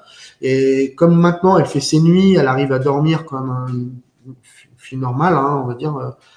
Donc elle avait besoin de ça et son papa là, ça fait 3 semaines qu'il utilise que ce morceau parce qu'il dit ça lui fait tellement de bien et elle arrive à faire ses nuits calmement que du coup il continue. Et continue avec Aquaporine. Et lui, il a la formule forte, hein, parce que celle qu'on a mis en ligne, c'est la formule grand public. Hein. C'est pas la même. Elle est bien, mais c'est pas celle qu'on conseille pas aux gens qui n'ont pas de pathologie, quoi. Parce que on n'est pas des apprentis sorciers non plus, on fait pas n'importe quoi. Il y a des gens, des fois, tu sais, ils te balancent des fréquences sur Internet, elles sont vraies ou pas, on sait pas, hein, faut vérifier. Mais si elles sont vraies, bah il y en a des fois, faut faire attention, hein, faut pas mettre n'importe quoi dans les mains de tout le monde, quoi, tu vois. Oui, C'est là, pas là, attends, je finis, Marc, juste un oui. point important. Sur un de tes forums qui est génial d'ailleurs, une communauté extraordinaire, les amis de l'eau morphogénique, par exemple, bon, il y a quoi Quantum aussi, hein, mais je parle de ça parce que j'ai vu un commentaire qui m'a demandé, qui est 2 fois d'ailleurs, de répondre. Oui, alors c'est quoi les fréquences qu'il faut éviter? Donnez-moi la preuve. Mais si je te donne la preuve, je vais la donner, c'est une arme en fait. Je vais pas te la donner en ligne sur Internet. Faut être bête pour demander une chose comme ça. C'est comme si tu demandais enfin, je sais pas, c'est n'importe quoi. Ça veut dire qu'un gamin de 16 ans, après, il va prendre mon explication et s'en servir comme arme sonore au bout de la rue ou chez son copain qu'il aime pas, quoi. Non, donc non, il y a des choses, je ne réponds pas sur Internet, je précise, parce que c'est dangereux et je vous dirai pas pourquoi. Et je vous le dirai en conférence ensemble ou dans un cabinet vraiment privé, quoi. Mais avec Marc, on en parle. Il y a des choses qu'on ne peut pas divulguer, c'est pas possible, c'est trop dangereux. Le son, ça peut être létal, il faut faire attention. Il y a des armes militaires qui sont faites avec le son, donc il faut faire attention avec la puissance aussi. D'ailleurs, l'infrason, moi j'ai eu une mauvaise expérience. Marc a rigolé quand je lui ai dit mes enceintes ont décollé du sol. J'ai descendu 24 fois en dessous le 0 Hertz. Si je voulais voir ce que ça faisait. Mes membranes se sont décollées, les enceintes ont décollé du sol, j'ai tout explosé en fait. Bon ben voilà. Il a rigolé, tu vois. Non, parce que je rajoute quelque chose, c'est que j'insiste bien, ces fréquences sont calculées Oui. par des lois de la science. On applique les lois de la physique quantique, les lois de la relativité. Donc, c'est le résultat d'un calcul. Quand on dit fa dièse 25 cents, Voilà. pas 25 cents, c'est 25, je peux vous donner 10 décimales, parce que c'est un calcul rigoureux. C'est pas moi qui choisis, hein, c'est la masse du D'ailleurs, molécule. au début, tu me donnais 7 chiffres derrière la virgule et je t'ai dit, tu peux te limiter à 2, s'il te plaît, parce que, en fait, moi, ça me trouble. Mais Marc a rigolé parce qu'il dit, bah non, c'est normal. Et je lui dis, oui, mais moi, j'ai pas besoin du millionième, tu sais. Voilà, donc c'est pour ça qu'on ne peut pas faire n'importe quoi avec ces fréquences. Ouais. Parce qu'il y a des gens, ils jouent avec des fréquences comme un gamin, quoi. Ils tournent des boutons et puis voilà, ça écoute. Non, non, là, on tourne aucun bouton, hein. Enfin, il y a un calcul qui est fait. Moi, je transmets la valeur exacte en cents. Alors, on a enlevé les virgules, je prends maintenant des valeurs entières Ouais. de cents. Et puis après, bah, on joue avec ça, mais ça peut être dangereux, effectivement, Voilà. pour les gens qui ne savent pas ce qu'ils font. Ouais. Et d'ailleurs, là-dessus, vous avez fait une publication scientifique. Ça en est où cette histoire, enfin cette publication? Oui, bah ça, c'est mon défaut. Moi, dans 40 ans, je vais toujours considérer, j'ai appris du moins que quand on a des idées et que ces idées sont bonnes, il faut les publier dans des revues scientifiques, avec comité de lecture. On a des rapports d'experts qui disent oui, ça va, non, ça, c'est pas terrible. Donc évidemment, quand j'ai vu tous ces résultats avec le diapason de l'eau, j'ai tenu à ce que, d'abord, j'ai rédigé un article pour expliquer ça à mes collègues scientifiques, et puis ensuite, bah, je l'ai présenté à des revues. Alors, la première revue, il y a eu 2 rapports négatifs, parce qu'en fait, c'est des idées qui sont trop nouvelles, je pense. Les experts n'ont pas bien compris, et donc ils ont donné un avis négatif. Alors du coup, je l'ai envoyé à un deuxième journal, qui lui, par contre, était intéressé. Là, on a eu les rapports des experts, c'est positif. Donc, ça peut être publié. Il y a des experts qui ont lu, qui ont dit oui, on peut publier. Simplement, ce journal n'est pas gratuit. C'est-à-dire qu'il demande, c'est ce qu'on appelle de l'open access. En open access, c'est l'éditeur qui paye les frais et donc qui demande aux auteurs des papiers, de participer à ces frais. Et c'est là où nous, ça coince. Ouais. Parce que aussi bien Tommy que moi, je suis à la retraite. Tommy, il roule pas sur l'or. Ouais. Et on n'a pas les moyens de payer les frais d'édition de cet article, Ouais, qui a été accepté et qui a été donc validé. Voilà. Alors, on ne sait pas ce qu'on va faire. Alors, moi, j'ai eu l'idée de faire un crowdfunding et de lancer le projet avec une date butoir, une date limite, en disant, voilà, est-ce que comme l'eau est un bien commun, le diapason de l'eau, on l'a mis en bien commun sur Bandcamp. C'est-à-dire, si tu n'as pas d'argent, tu as zéro, tu mets zéro, tu télécharges toute la musique que j'ai travaillée des heures et des heures. C'est gratuit, tu peux l'utiliser. T'es thérapeute, t'es masseur, tu fais ce que tu veux avec ma musique. Si tu as les moyens, tu me mets 10 euros, 20 euros, moi ça m'aide toujours. Ok, mais là, pour financer un projet comme ça, il nous faut ou 3000 personnes à 1 euro ou 300 personnes à 10 euros, tu vois, c'est un truc comme ça. Mais L'éditeur demande 3000 $. ouais, c'est ça, à peu près. 1000 Donc, dollars. Alors moi, j'ai pensé à une autre chose. ouais. Si jamais il y a Mm. un mécène, qui a quelqu'un qui a de l'argent et qui a de quoi mettre 3000 $, eh bien, on le remerciera dans l'article et ça lui fera une publicité. Mais là, il faut que il faut que ce soit un mécène parce que on n'a pas les moyens. Ouais. Voilà, donc c'est idiot, mais c'est comme ça, hein. Ça coince à cause d'un problème financier. Après, on pourrait demander aussi aux amis médecins qui veulent mettre des protocoles en route, pourquoi pas travailler ensemble pour le futur, parce que il y a moyen vraiment. On peut pas continuer, nous, à faire. Parce que moi, là, j'ai attaqué le volume 3, j'en suis au quatrième morceau en ce moment.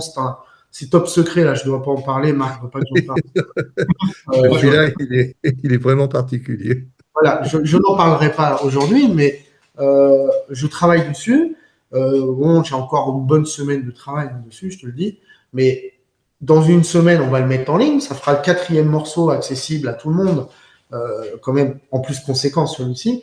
Et donc, ce qui se passe, c'est qu'on peut continuer comme ça. Moi, dans 6 mois ou dans un an, je peux continuer. Mais le problème, c'est que on est en train de donner vraiment des diamants. Moi, j'appelle ça comme ça. C'est des diamants du son qui peuvent vraiment faire des choses incroyables. Et là, pour l'instant, personne ne les utilise encore vraiment, quoi. C'est-à-dire, ce sont par accident, en fait. C'est tombé qu'il y a même une dame là qui devait se faire opérer du genou, elle se fait plus opérer, elle m'a envoyé un email comme ça, je l'ai renvoyé à Marc. C'est incroyable, mais son médecin, il a dit, mais qu'est-ce que vous avez fait? Elle a dit, mais j'ai écouté Passion Bell sur la fréquence de l'eau. Voilà, c'est tout. Et elle a écouté ça en boucle chez elle parce qu'elle adore ce morceau. Et en fait, le médecin, il dit, écoutez, continuez parce que là, vous avez plus d'épanchement de synovie, je sais plus quoi, là, d'eau dans le genou et tout. Et du coup, elle se fait pas opérer. Et on s'est dit, pourquoi il n'y a pas de médecin qui réagisse à ça? Son médecin, d'ailleurs. Pourquoi il ne nous contacte pas, tu vois? Parce que là, il y a vraiment matière à travailler. Donc, on aimerait, nous, des professionnels de santé nous, on est prêt à travailler sérieusement avec eux, quoi.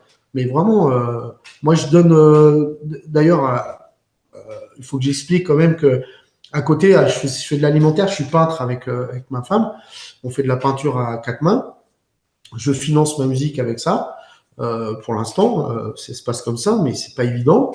Et quand là, ce qui serait bien, c'est que j'arrive à augmenter un peu le matériel de mon home studio parce que je le mets à disposition pour Marc en permanence, si tu veux. C'est-à-dire, je fais des choses à côté. Tu as vu, j'ai fait un mix pour toi. Tu as attendu au moins un mois avant de l'avoir parce que j'avais pas le temps, parce que je travaillais pour Marc. Donc, c'est vrai que j'ai pas le temps de travailler à côté quand tu fais ça. Tu vois, il faut être minutieux, faut être. Et ça, Marc le sait parce que on en a bien parlé clairement au départ. Moi, quand il m'a dit sans toi, je pourrais pas le faire là tout de suite, et donc j'ai dit, moi, je trouve que ton idée est géniale, et si moi je le fais pas, qui va le faire? Il a fait appel à d'autres personnes, hein, c'était convenu comme ça au départ, parce qu'on voulait comparer avec d'autres compositeurs. On n'a pas eu de retour encore, hein, donc voilà, on les attend, tu vois. Il y a des gens qui ont des studios mieux équipés que moi ou même qui sont très bons musiciens aussi, hein, mais on attend, voilà. Le problème, c'est que ils font de l'alimentaire aussi, tu vois. Donc je comprends, ils travaillent, ils n'ont pas le temps. Moi, je me prends dans ce projet. Il faut laisser les choses se faire aussi. Il y a les choses, il ne faut pas les faire quand elles ne doivent pas être faites. Donc, Ouais, il y a aussi un univers qui a son propre timing. ouais, c'est Et ça. on travaille aussi avec cet univers-là, qui est bien plus supérieur à la Terre, hein. Donc, je voudrais juste rajouter que pour les gens qui sont intéressés, tout le monde peut lire l'article. Ouais. Parce que on l'a posté sur un site qui s'appelle preprints.org. Et là, on peut télécharger l'article, bien qu'il ne soit pas encore, il n'y ait pas le nom du journal et puis toute la mise en forme définitive. Le contenu y est. Donc, les Bah, gens qui sont on intéressés, mettra un lien sous la vidéo pour voilà, aller. les gens qui sont intéressés le téléchargent, le lisent, Ouais. et c'est gratuit. Donc, simplement, on attend que ça soit mis en forme par un journal. Et pour ça, il faut trouver $3000. Ouais. Je vous propose qu'on fasse une troisième session pour le mot de la fin. Alors, vous cherchez des mécènes, des médecins pour des médecins ou du personnel de santé pour pouvoir continuer vos expériences et puis surtout avoir des retours. Et il faut savoir qu'il y a une date officielle de conférence sur Lyon qui a été donnée, qui sera le 20 septembre à Lyon. Est-ce que vous voulez en dire un petit peu plus? Et là, pour recevoir beaucoup de personnes, pour venir écouter c'était une conférence de 2 heures. Donc ici, c'est une petite introduction. Vous aurez beaucoup plus de détails, beaucoup plus de matière il y aura toute une partie questions-réponses. Est-ce que vous voulez en parler un petit peu? Je vais laisser le patron en parler. Vas-y, Marc, à toi. Ben, c'est surtout Tommy je suis pas sur Lyon, donc je suis un peu loin du comité d'organisation. Donc, ce qui est sûr, c'est que visiblement, ce qu'on fait, ça commence à diffuser dans la communauté, les réseaux sociaux. Et donc, forcément, le virtuel, c'est bien, mais le présentiel, c'est mieux. Donc, ce qu'on fait là, c'est bien, mais ça ne remplace pas le contact physique, les conférences et tout ça. Donc ça, c'est l'idée qui est là derrière, de faire quelque chose autour de tout ce qu'on a discuté ici, mais où on est en présentiel et non pas en virtuel. Alors ça, un problème, c'est que bah, c'est beaucoup plus lourd à organiser qu'une simple réunion virtuelle. Mais je pense que le temps est mûr pour faire ça. D'ailleurs, merci à Eric de nous avoir mis en contact avec Corinne de Une autre santé, Une Autre Santé, une très belle association. une belle association lyonnaise qui essaye de faire avancer les choses Voilà. et donc du coup qui prend en main l'organisation et dès que tout cela sera mis en place, on communiquera sur le lien pour bon, la date c'est le 20 septembre, mais sur le lieu, les horaires, les modalités pour pouvoir s'inscrire. C'est bien Une Autre Santé qui s'occupe de l'organisation. Voilà, c'est ça. En fait, il y a 2 associations, il me semble. Il y a 2 associations. Oui. Ouais. C'est, Il y a Une Autre Santé et puis il y avait ex-Réinfo Covid, je crois. Alors, Une Autre Santé, c'est anciennement Réinfo Covid, voilà. Ouais. mais il y a également une autre association qui vient avec son portefeuille, dont on communiquera mieux les coordonnées par la suite. Ouais. Alors, je sais que ça se passe au métro Flaché, en face métro Flaché à Villeurbanne. Là, on rentrera plus à dans l'auditorium, on doit visiter la salle bientôt. Voilà. Donc, on a eu 2 dates aujourd'hui pour visiter la salle, donc on doit y aller pour s'occuper de la technique. Et tu penses amener les enceintes holophoniques à la conférence? Ah oui, bien sûr. Voilà, bon, donc première mondiale, fréquence de l'eau, enceinte holophonique et volume 10. Parce qu'on a réussi à avoir une salle de 500 places quand même. 500 places. Ouais. Donc, ce qui est extraordinaire. Marc voulait un grand écran, il y a un écran de cinéma, donc tout est parfait. On va juste voir si on peut se connecter dessus. En fait. Aussi, on va y arriver. Ouais. Ouais. Et ben ça, c'est vraiment très chouette en tout cas. Et on partagera les liens, Marc sur son réseau, Tommy sur ton réseau, sur tout ce qui est Internet. Nous, on pourra le partager aussi sur notre site Internet, balnéa-nature.com pour avoir les infos. Et vous serez redirigé vers Une Autre Santé pour pouvoir directement acheter les places, entre guillemets. Alors là, son maximum, je crois que c'est 18 €, un truc comme ça. C'est vraiment des petits prix, mais c'est pour couvrir les frais les frais de salle en fait. Mais c'est Ouais. vraiment un petit prix parce que justement avec Marc, on a insisté sur le fait que nous déjà on essaye de donner au maximum tout ce qu'on fait, de donner de notre temps et de rester toujours penser aux gens qui n'ont pas d'argent aussi. On vit en crise en ce moment. Il n'y a pas que des gens qui ont de l'argent, il y en a beaucoup qui en ont pas et qui veulent aussi participer à ce genre de travaux, donc de recherche quoi. Donc c'est important, c'est important. Puis il y a beaucoup d'étudiants aussi à Lyon, hein, donc on a pensé à eux aussi. Il y aura un tarif étudiant, donc je crois qu'elle m'a parlé de 12 euros, un truc comme ça. Même moins cher, je crois. On ne peut Ouais. pas trop s'avancer pour l'instant. Oui, c'est voilà, pas- faudra reparler à l'organisateur, qui est très gentil d'ailleurs. Bon, d'ici là, nous, on aura beaucoup avancé avec Marc sur les formules mises en musique et toujours sur la fréquence de l'eau. Et alors, moi, de mon côté, j'aurais peut-être des surprises au niveau du son à faire ce jour-là, mais je ne vais pas tout spoiler aujourd'hui. Mais c'est sûr, s'il y a des enceintes holophoniques, c'est sûr, je vais préparer des choses incroyables. Comme un peu Génial. Jack. Et puis, Marc, on va te laisser le mot de la fin, en fait, hein. Donc, je vais te laisser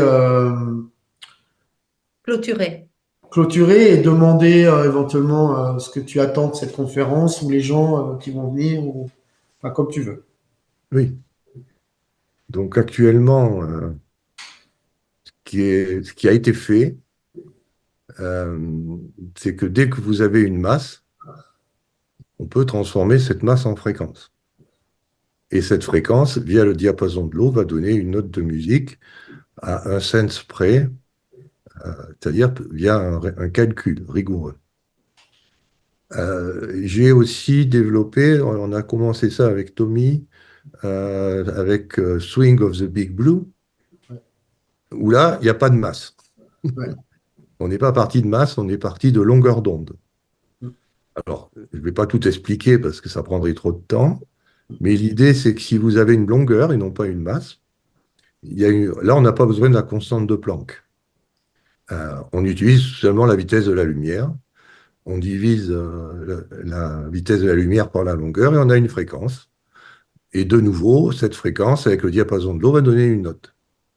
Donc ça ouvre des champs de perspective non matériels. C'est-à-dire, par exemple, Swing of the Big Blue est basé sur les lettres hébraïques et sur les lames du tarot. On a des correspondances avec les polygones, qui sont des longueurs, qui sont bien connues par ce qu'on appelle l'ésotérisme. Et donc, il est facile de transformer le tarot ou un alphabet hébraïque de 22 lettres en morceaux de musique. Et ça dépote, hein. Donc, Qui est magnifique, ce morceau. oui, oui. Merci. Donc ça, c'est un petit peu la nouveauté, c'est qu'on ne se limite pas aux masses. On peut aussi, tout ce qui a une longueur, peut être transformé en musique. Alors, je ne rentre pas plus dans le détail, parce que ça, c'est les morceaux qui vont venir. Il y en aura encore qui seront calculés avec des masses et d'autres qui seront calculés avec des longueurs. Et toujours des notes qui sont calculées et non pas pifométrées. Voilà. Voilà. Donc ça, c'est pour d'ici septembre. On aura donc beaucoup plus d'exemples du côté des longueurs. Et puis, on attend qu'il y ait des réactions, qu'elles soient positives ou négatives, on s'en fiche. Non, parce que de toute façon, nous, on continuera quoi qu'il arrive. Donc, Ouais. s'il y a des gens qui critiquent, tant mieux pour eux, mais c'est pas ça qui nous arrêtera. Alors, sauf si, évidemment, il y a on nous met des contraintes financières ou judiciaires qui sont intenables. Mais bon, comme pour nous, ce n'est pas le cas, on continuera, même s'il y a des critiques, parce que, bon, comme je vous ai dit, il y a un article qui a été accepté pour publication. Donc, pour ceux qui critiquent, on dit, allez lire le papier, foutez-nous la paix. Donc voilà, ça c'est bon. Donc on espère, oui, qu'il y aura beaucoup faut savoir que de la musique, vous en avez partout, hein, dans les salles d'attente, à l'aéroport. Moi, je rêve d'avoir des musiques d'ambiance qui sont diffusées au diapason de l'eau, quoi.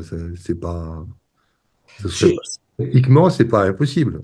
Marc, Oui. juste une parenthèse, tu sais, on a mis des années avant que les gens changent du diapason. Tu vois, à l'époque, on pensait que moi j'ai discuté avec beaucoup de musiciens à l'étranger parce que j'étais en Asie à ce moment-là, et on Hmm. pensait que le fait de jouer en 440 tout le temps, c'était stressant. Même moi qui faisais beaucoup de boîtes le soir avec la musique, j'étais un peu malade, tu vois, j'étais toujours agressé par ce diapason. Et j'en parlais avec des musiciens, et c'est vrai qu'on a mis des années à dire, on cherchait le diapason un peu parfait, on est revenu à un diapason un peu antique, hein, conservé dans les conservatoires, donc comme j'ai expliqué tout à l'heure. Et ce qui se passe, c'est que le 432, en vérité, il est très proche du diapason de l'eau, en fait, hein. Bah oui, C'est vraiment très proche. oui, Donc parce moi, que si on arrondit 429,62, ça fait 430. c'est ça. Et donc moi, Donc, je dis aux gens, écoutez, si vous avez joué pendant des années en 432 et que vous étiez bien, ok, très bien. De toute façon, ça sera toujours meilleur que le 440. On sait pourquoi. Mais il y a certaines fréquences dans le diapason de 440 qu'il faut éviter, en fait, c'est tout. Mais c'est pas dangereux en soi, c'est qu'il il peut y avoir des notes, comme on dit, des tritons, tout ça, qui peuvent se corréler. Et donc, ça peut être néfaste, en fait. Mais c'est pas dangereux en soi. Par contre, le 432 est meilleur puisqu'il y a moins de corrélation des tritons. Par contre, ce qui est sûr, c'est que s'ils sont capables de jouer en 432, ils peuvent aussi bien le faire sur la fréquence de l'eau. Et là, ils vont voir réellement ce qui se passe avec leur corps et leur instrument. Donc moi, je leur conseille, et c'est pour ça aussi, cette conférence, on invite aussi les musiciens à venir, parce que j'aimerais qu'ils s'y intéressent un peu plus, tu vois, pour se dire, écoutez, essayez-le, parce que l'essayer, c'est l'adopter, hein. Moi, je peux pas le vendre mieux que ça, hein. J'ai travaillé 15 ans en 432 sans le dire aux gens. Marc le sait, j'ai des tracks cachés sur Internet. Des tracks comme ça, des musiques comme Live Resistance et tout ça. C'est du 432, les gens ne le savent même pas. C'est du 432 Hz. Mais j'ai énormément composé en 432. Et je peux vous dire que je n'ai pas les résultats que j'ai eu avec le diapason de l'eau. C'est pas pour vendre le diapason de Marc, hein. Marc, il touche à rien là-dessus, hein.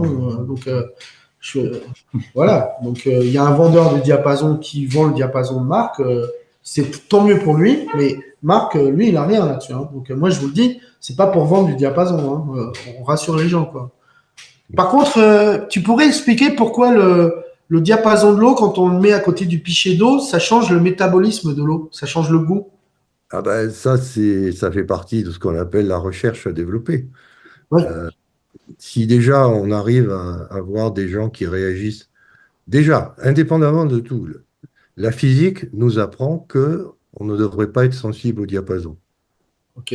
puisqu'on est sensible aux intervalles et que le diapason se simplifie. Donc, théoriquement, tout ce Ouais, qu'on est en train de faire ne devrait pas, n'a pas lieu d'être. ouais, Donc déjà, il faut comprendre pourquoi, alors que la physique telle qu'on la connaît du son nous apprend que le diapason se simplifie quand on a des intervalles, pourquoi on reste sensible à ce diapason? ouais, Et ça, c'est un fait, hein, qu'on soit en 432, c'est pas pareil qu'en 440, c'est pas pareil qu'en 429,62. Après, ce qui se passe en 429,62, c'est que visiblement, on est à un optimum. ouais, C'est ce que tu vois dans tes montages. Si on regarde la luminosité qui est dans le son, il n'y a pas photo, quoi. On c'est voit vrai, bien qu'à 429,62, il se passe quelque chose. c'est ça. Et il faut bien quelque chose de niveau physique, c'est un spectrogramme. Ouais, Donc, une vision objective ouais, du spectre de fréquence qui est généré. ouais, Donc, c'est pas comme le solfeggio, où on ouais, est ouais, dans la numérologie pure et dure. Là, on est dans la science. ouais, C'est-à-dire, s'il y a des ingénieurs du son, des scientifiques qui veulent comprendre, bah, on travaille avec des transformés de Fourier, des choses comme ça. Et c'est pas deux babacools un peu barbus qui ont des idées loufoques, hein. ouais. On s'ancre dans la science. Donc voilà, donc toute personne qui souhaite aller plus loin, bah, elle est la bienvenue. Nous, que ce soit Tommy ou moi, on a toujours voulu que le maximum soit gratuit. Ouais, Contre, ce n'est pas parce que c'est gratuit que vous ne pouvez pas faire de dons. ouais. Ouais. Vous donnez ce que vous voulez. Mais si vraiment vous trouvez ça intéressant et que vous avez les moyens, eh ben, faites un don. Mm. Simplement, on n'impose pas la somme. C'est ça. Et puis, ceux qui n'ont pas d'argent, ben, ils écoutent gratuitement. Bah, ils peuvent accéder à tous nos travaux. Voilà. Donc, ça, D'ailleurs, on veut ça. avec Tommy, on a voulu que ce soit clair dès le départ, Ouais. qu'il n'y ait pas ce frein financier. Voilà. Qui... Bah, vous savez, c'est un peu comme l'eau qu'on privatise aujourd'hui. On ne doit pas privatiser l'eau. L'eau est un bien commun. Donc, Voilà. Après, pour ce qui concerne l'effet du son sur l'eau, ben, là, je suis bien placé pour en parler parce que moi, j'ai fait tout un leitmotiv de ma carrière scientifique a été de justifier l'homéopathie. C'est-à-dire, quand on part d'une solution mère et qu'on la dilue en la secouant, on n'a plus de molécules à la fin, mais on garde l'information de la molécule de départ. Donc là, on est passé d'une chose qui était matérielle à quelque chose d'immatériel. Donc évidemment, à mon avis, c'est très proche de ce qui se passe avec le son. Le son est immatériel en ce sens que c'est une vibration. Ça met en vibration les molécules d'eau, mais il n'y a pas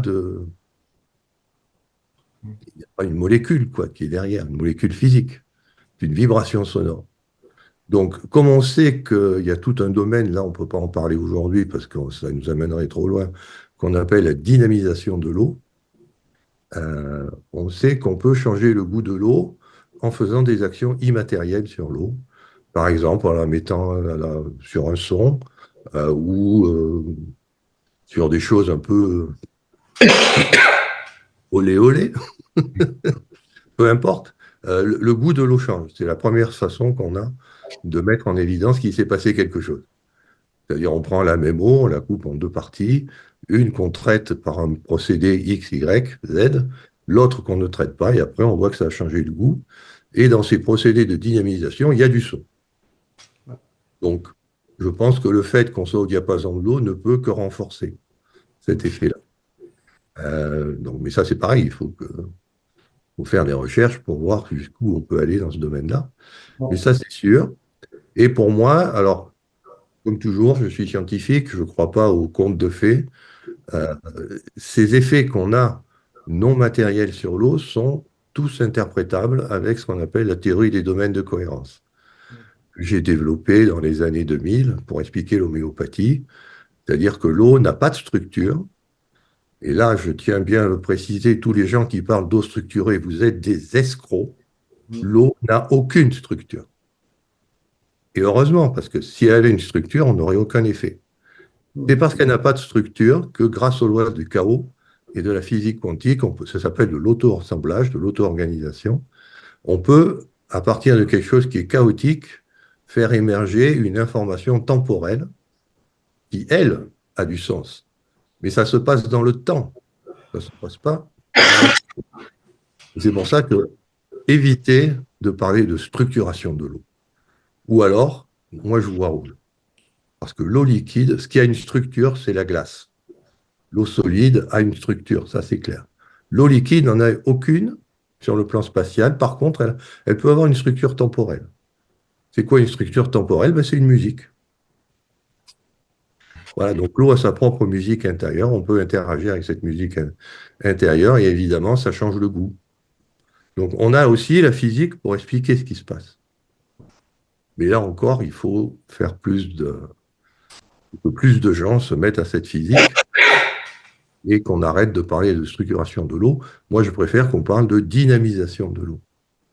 On dynamise l'eau, c'est-à-dire qu'on la rend sensible à certaines fréquences, et c'est donc une structure temporelle et non pas une structure spatiale qui est développée. Voilà, donc, oui, si vous avez chez vous un pichet d'eau, si vous avez téléchargé les musiques au diapason de l'eau, qu'est-ce que ça vous coûte de faire deux pichets? Un pichet qui écoute la musique au diapason de l'eau, un pichet où vous ne faites rien et après vous goûtez. C'est comme ça, vous savez par vous-même si on dit des bêtises ou pas. Oui, tout à fait. Voilà, c'est tout ce qu'il y a. Si les gens peuvent faire ça et puis nous dire oui, ça marche, effectivement. Après, les scientifiques, quand il y aura un nombre suffisant d'expériences qui vont dans le bon sens, ils commenceront à se gratter la tête pour expliquer tout ça.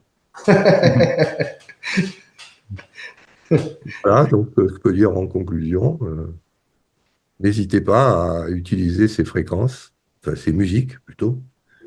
C'est plus que des fréquences, hein. Il y a des fréquences, mais il y a aussi des harmonies, des Harmonie. harmoniques, il y a des phases qui sont ajustées. Là, je ne rentre pas dans les détails, mais c'est quand même des musiques extrêmement sophistiquées, hein. C'est pas de la musique. Alors oui, si, un point important, il y a des gens qui sont contre les musiques électroniques. Ouais, Ah non, c'est électronique, synthétique, j'en veux pas. Bon, ça, c'est leur droit, hein, on ne va pas les critiquer. Simplement, il faut savoir que si moi je fais une calcul au cents près de la fréquence, et que si on change de 10 cents, ça fait pas beaucoup à l'oreille, 10 cents, hein. tu Mais les par entends. contre, physiologiquement, ça change tout. Ouais, Donc, c'est ce que disait Tommy tout à l'heure. euh, pour être honnête et être sûr d'avoir les vraies fréquences, il faut qu'on passe par une musique électronique, c'est-à-dire où le diapason est garanti fixe, quoi qu'il arrive. et puis on recompose les lignes. Parce que si on passe sur un instrument analogique, bien sûr, on fera de la belle musique, mais on aura probablement des effets moins spectaculaires. C'est ça. Donc, pour ceux qui sont anti-synthé, sachez bien que dans ce cas particulier, le diapason de l'eau, c'est quasiment obligatoire. J'espère que Tommy, tu es d'accord avec moi. Ouais, ouais. Tu as Oui, quelque chose à d'ailleurs. rajouter sur ce plan-là? En fait, j'avais déjà fait une vidéo d'explication de ça en détail, mais effectivement,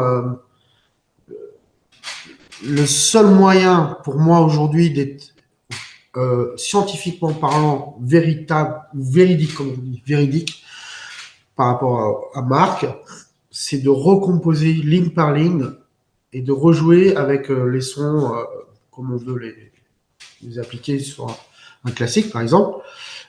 Si je rejoue du Pachelbel, je vais prendre violoncelle, violon, quatuor, etc. Je vais mettre une harpe ou un clavecin, je vais mettre ce que je veux, mais tout sera accordé au diapason de l'eau à partir du sampling. Moi, je me sers de Contact, Native. Il y en a qui se servent de. Toi, tu as un gros clavier aussi chez toi qui peut s'accorder là-dessus. Ça se sert de. Les samplings, en fait, c'est des sons enregistrés en wave, en format wave, donc pur, qui sont dans la machine et on s'en sert, on les a sous les doigts et on joue avec. Et ensuite, l'avantage, c'est qu'on peut traiter tout ça dans un ordinateur et le mixer dans une console digitale si on veut. Et quand on fait le mastering, au moins, là, ce qui est bien, c'est que moi, je fais une application de plus, c'est les harmoniques et les phases, mais ça, j'expliquerai ça en conférence. Mais si on prend juste en brut comme ça, on est sûr d'être sur le diapason de l'eau, à la virgule près, au chiffre près. Et encore, on ne parle pas des 7 chiffres derrière les miens, hein. Ceux-là, j'en parle pas parce que je ne sais pas si je les atteindrai un jour. Tu vois. La technologie peut-être nous le permettra un jour. Mais, comme tu m'as dit, peut-être que c'est pas nécessaire. Non, Mais non, de toute façon, la cellule, elle a un bruit naturel, donc c'est pas la peine d'avoir 7 chiffres, hein. ouais, voilà. Et donc, en fin de compte, voilà, bon, le seul moyen d'atteindre ce diapason, c'est la synthèse. Donc, le synthétique, enfin l'analogique, le synthétique, tout ce qui est synthétiseur va nous permettre de reproduire. Alors, bien sûr, un violon reproduit n'est pas un violoniste. On est d'accord. Une harpe reproduit n'est pas une harpiste ou un harpiste. Et ainsi de suite. On est d'accord. Là-dessus, je suis entièrement d'accord. Je suis arrangeur de métier. J'ai été joué dans les orchestres. Et d'ailleurs, je dois écrire des partitions pour des orchestres. Donc, je dois savoir le faire. Donc, automatiquement, quand on fait un mordant de violon, c'est sûr qu'au synthé, c'est dur à reproduire un mordant de violon. Alors que le violoniste, lui, pour lui, c'est facile d'attaquer la corde comme il faut. Alors qu'au synthé, c'est très difficile de copier ça. Mais ça me prend des heures, des fois, d'imiter un violon. Mais je le fais. Pourquoi? Parce qu'il me faut un diapason juste, en fait. Là, en fait, je trouve toute l'utilité de mon métier d'arrangeur sur la synthèse aujourd'hui avec Marc et ses travaux de recherche. Parce que sinon, ça n'a pas de sens, quoi. Et là, par contre, moi, ce qui me ronge un petit peu, c'est quand je vois la richesse de musique qu'on a sur Internet, mais aussi la richesse de fausse musique ou de fausses fréquences qu'on a sur Internet, ça me fait un peu peur. Surtout quand je vois les chiffres sous les vidéos. Je sais pas si c'est des vrais chiffres ou si s'ils les ont achetés. Mais quand je vois des 1 million de vues ou 500 000, 700 000 vues sous des vidéos où il y a un drone, moi c'est simple, je prends le drone, je vous le ferai en conférence si vous voulez. Je vous prends le drone sur Internet, comme ça on triche pas. Je vous le mets dans un equalizer et je vous montre les fréquences qui s'affichent. Parce que moi, je vois les fréquences à l'exactitude qui s'affichent. Si je fais 429,62, quand je tape ma note sur mon equalizer, je vois 429,62. Ça peut pas tricher. Et quand je prends les drones sur Internet et que je les analyse, par exemple, ils disent, par exemple, 178 Hz ou 128 Hz, par exemple, ben, je vois 1100 et des brouettes. Je suis pas du tout dans les fréquences basses, là. Et il y a un son de drone, mais qui est pas du tout accordé là où on le dit. Donc je me pose des questions. Je me dis, mais il y a combien de vidéos comme ça en fait, qui sont faites en MP4? Donc le MP4, faut expliquer aussi, Marc, on peut expliquer les waves, les Oui, MP3. oui, Les oui. MP4, le MP4, c'est un format vidéo compressé qui comporte la wave, d'accord? La seule différence sur YouTube, moi j'ai vérifié, la seule différence entre ton master et la vidéo qui passe sur YouTube, c'est moins 1 dB sur le mastering. Moins 1 dB. C'est-à-dire, c'est, on va dire, allez, Oui, 0,5 Tommy, oui, précise que dB, ça veut dire décibels, parce que tout décibels, pardon. le Ouais. monde n'est pas ingénieur du son. Voilà. Donc, c'est moins 1 décibel d'écart. Donc, ça fait 0,5 pourcentage de moins d'information du son par rapport au mastering que j'ai dans mon studio. Maintenant, toutes les vidéos, logiquement, sont faites comme ça. Mais il y a aussi des vidéos qui sont faites à partir de MP3. Ça, on ne le sait pas, mais on l'entend. Et on entend, pourquoi? Parce que quand vous téléchargez une vidéo YouTube, il y en a qui le font, ils téléchargent et il y a des programmes pour ça. Quand tu regardes la bande, nous, on l'a analysé pour voir ce qui se passait, tu as 45% en moins qui a été coupé au cutter, carrément. Tu vois du noir sur la bande. Je vous montrerai ça. Tu vois du noir carrément, c'est-à-dire que on t'a volé 45% d'informations musicales du son. Et c'est ça le MP3, faut le dire. C'est quand même malsain, parce que ça démarre. Tout ce qui est en dessous de 60 Hz a disparu, et tout ce qui est au-dessus de 14 700, tu vois, par là et tout, disparaît. Hop, c'est coupé au cutter. Donc en fin de compte, tu vois une bande noire. Il y a plus de son. Il y a plus d'informations sonores. Donc là, c'est même pas, soit dans tes enceintes holophoniques, c'est même pas la peine d'y penser, un MP3. Et donc, ça servira à rien, en fait.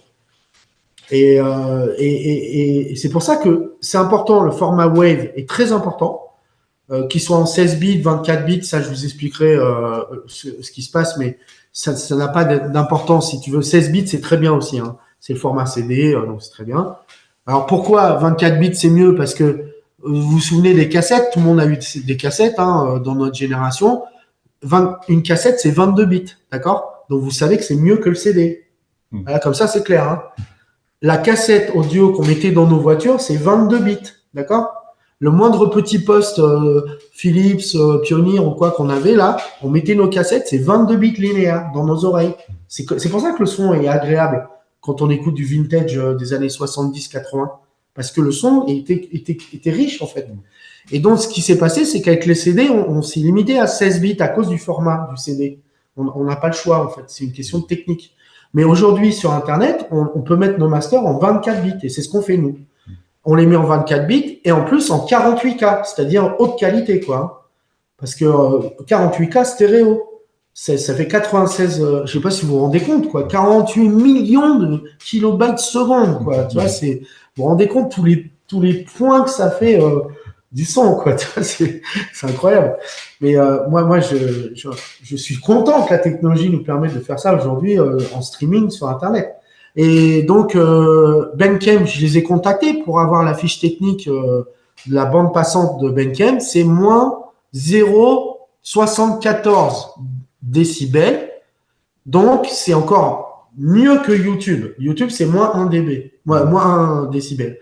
Et Bandcamp, c'est 0,74 en moins. C'est tout par rapport au master. Donc, par contre, quand vous téléchargez la wave, c'est la copie de mon mastering, c'est-à-dire vous avez 100%. Quand tu as la Wave 24 bits, là, c'est 100%. Tu la mets dans tes enceintes holophoniques, tu as mon master. Il n'y a pas de triche. C'est comme si tu venais chez moi dans mon studio. C'est pareil. Voilà. Donc, Fallait que ce soit dit. Fallait que ce soit dit. voilà. Voilà. Ben, en tout cas, un grand merci à vous tous pour toutes ces explications. Et puis, pour tous ceux qui peuvent sur Lyon, on se retrouvera le 20 septembre. Le 20 septembre, ouais. Merci à tous. Oh, Merci. Khop khun krab, sawadee krab.